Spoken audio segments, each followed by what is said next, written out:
No, let's not do that.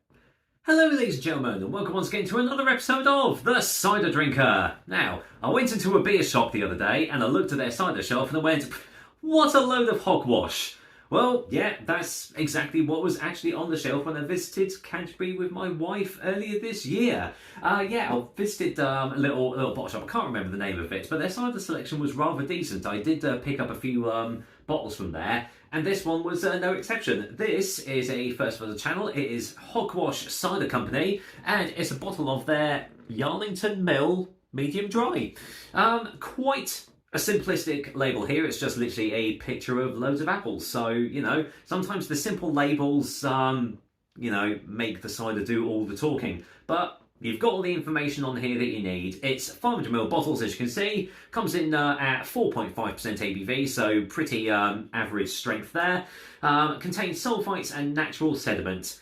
So that's all you get. There's the number, there's the email address. They are based 33 Gilton Ash in Canterbury. So, gotta admit, never heard of these guys before. I mean, I didn't even realise that Canterbury was so good for its cider producers and everything, but I suppose it's sort of around that corner that you get some pretty decent producers. But as I said, never heard of these guys before, so yeah, no idea what to expect from this. I do know that I do like the Yarlington Mill as a cider apple.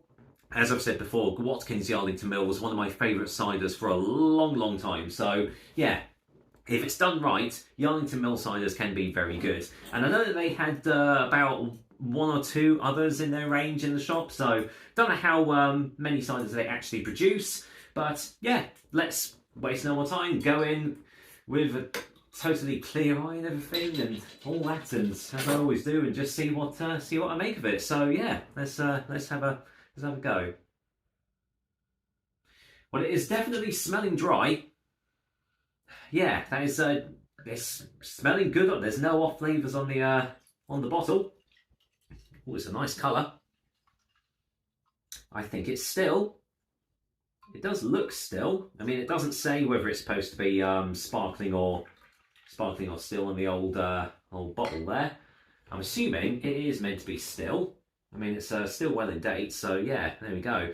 Right, well, the colour is lovely. I mean, there's a subtle translucency to it, a little bit of haziness, but nothing major. But yeah, that colour is nice. It's sort of a really light ambery sort of colour there.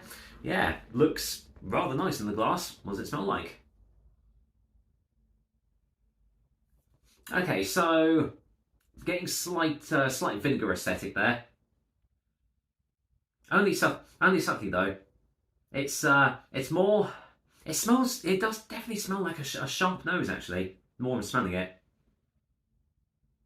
Maybe a touch of like orange there just initially, but yeah, it smells like it's gonna be a really deep tannic taste.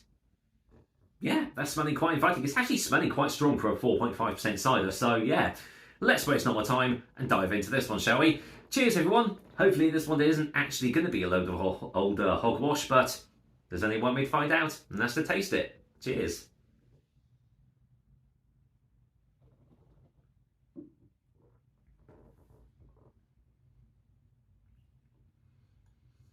Oh, it's quite a dry finish.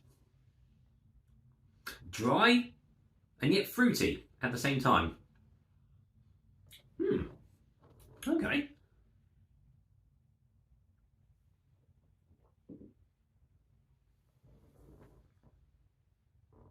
It's got quite a light body behind it. Bordering on watery, I want to say. It's not quite there, but it's definitely a very light body. Very big on the tannins.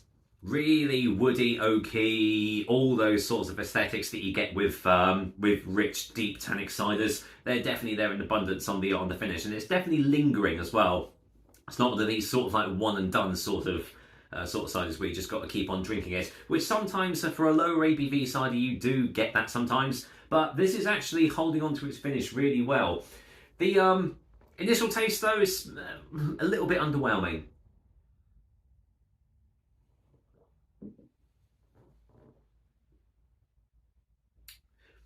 I mean, it's got a subtle acidity to it, but very, very faint.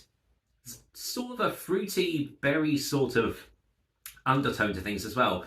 I don't know whether it's sort of like a blackberry or something like that, or black currant. Definitely some sort of dark fruit undertones to these to this cider. So yeah, it's okay. It's not bad. I've definitely had worse tasting Yarlington Mill single varieties out there. It's kind of lacking a little bit. I mean, it does make it quite. Well, it's a little bit of a mixed bag, isn't it? Because it's 4.5%, so you expect it's going to be like quite easy drinking, quite easy going. But actually, the aftertaste is quite. It can be quite. It could be quite hard going for certain people that just want a nice, easy going cider.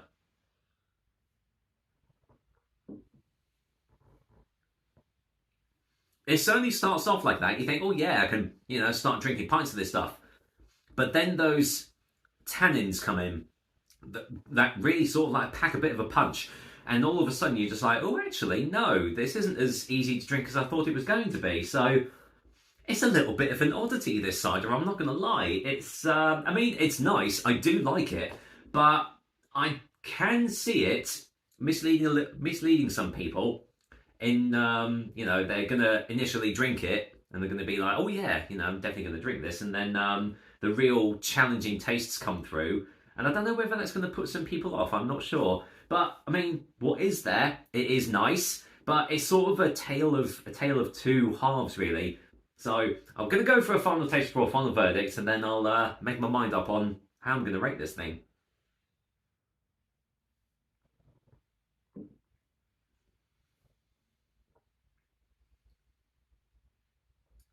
Yeah, it's definitely so. The first initial sip, the initial taste as it goes on, not a lot going on at all. Say, just a subtle acidity, not a lot else, and quite a light body. And then you have the second half, where all those fruity, woody, earthy, tannic flavours come through on the finish and linger around.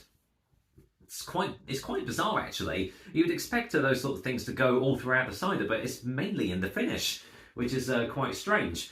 But hey, it's not a bad cider. It is not a bad cider at all. It's definitely still one to check out. I mean, as I say, I've never heard of Hogwash ciders before, but yeah, this is not a bad cider at all. I've definitely had better.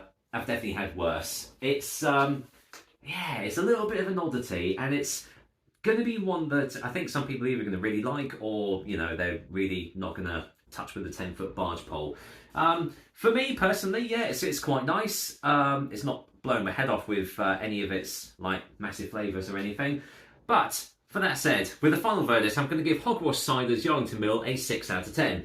Yeah, if it just had a bit of, I suppose, a bit of consistency behind it with its with its flavours and stuff. If all those flavours were constantly throughout the cider, and maybe if it had a bit more body behind it, then I might have rated it a little bit higher. But as it goes, it's still one to try out. It's still one to check out. It's not terrible. It's not, amazing. It's just quite a fairly enjoyable drink, for sure. With that said, that's another episode of the Cider Drink for you guys. I hope you liked it. And as usual, I'll be back with another delicious and tasty cider soon. Until then, whatever you're doing, I hope you're having a good one. And I'll see you on the next review. Cheers!